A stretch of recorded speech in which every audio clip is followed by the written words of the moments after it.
Dans l'exercice numéro 4, nous avons déjà vu ce circuit et nous avons expliqué qu'il s'agit d'un compteur synchrone modulo 8. Maintenant, je vais vous montrer comment on peut le construire nous-mêmes. Donc, on veut construire un compteur synchrone modulo 8, c'est-à-dire un compteur qui passe entre les états 0, 1, 2, 3, 4, 5, 6, 7 et qui revient enfin au 0. Bien sûr, il faut préciser ici le nombre des bascules dont on aura besoin. Donc, c'est sûr, pour représenter le 7, on doit utiliser 3 bits. Donc, tout simplement, notre circuit doit contenir 3 bascules.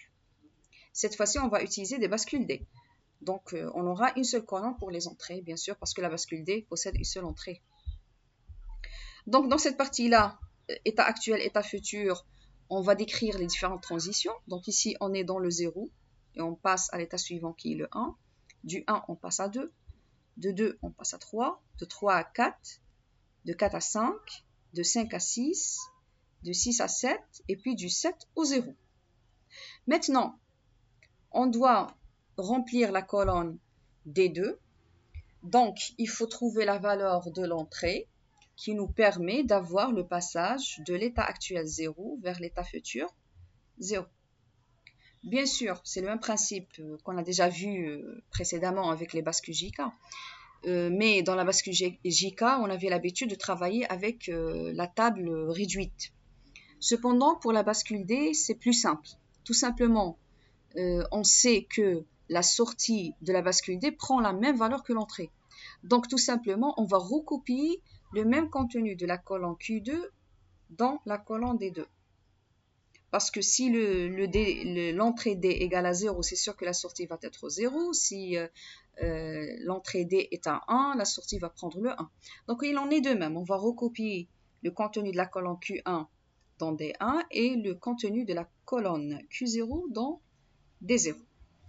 Donc, une fois la table de transition est remplie, tout simplement, on doit dégager les expressions logiques des entrées des bascules, c'est-à-dire on doit dégager la fonction logique de D2, de D1 et de D0.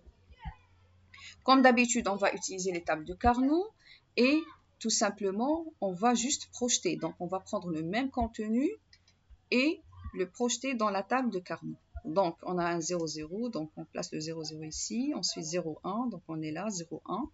Ensuite, on a le 1, 1, donc il est là. Et enfin, le 1, 0, donc on le place ici. Donc, on va tout simplement grouper les 1. Donc ici, les groupes sont les suivants. Donc ça, c'est le premier groupe. Ça, c'est le deuxième groupe. Et ce 1-là, on ne peut pas le grouper avec un autre 1. Donc tout simplement, on va créer un groupe de taille 1. Bien sûr, ne pas oublier que le 1 est une puissance de 2. 2 à la puissance 0 égale à 1. Donc après simplification, on peut obtenir la formule suivante. Donc c'est Q2 XOR Q0 multiplié par Q1. Il en est de même, bien sûr, pour D1. On va prendre le contenu de la colonne, le projeter ici, grouper. Donc ici, on obtient deux groupes, donc celui-là et ce 1-là, il sera groupé avec celui-là. Et on va obtenir en tant que formule, donc on va obtenir que D1 égale Q0 XOR Q1. Pour le D0, donc c'est la même opération, sauf que ici c'est très simple. Donc on a un groupe de 4 1 et D0 va tout simplement prendre Q0 bar. Donc les étudiants qui ont assisté savent très bien que nous avons déjà dégagé ces équations à partir du circuit.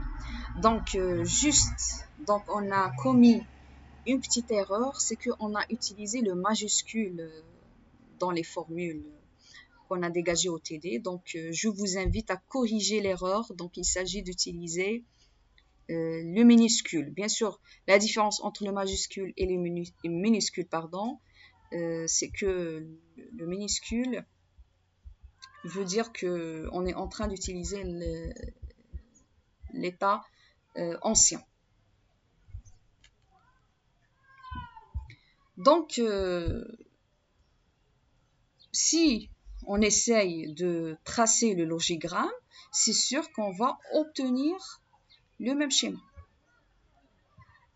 Et je vous invite bien sûr à vérifier chez vous qu'il s'agit exactement du même logigramme de la série de TT.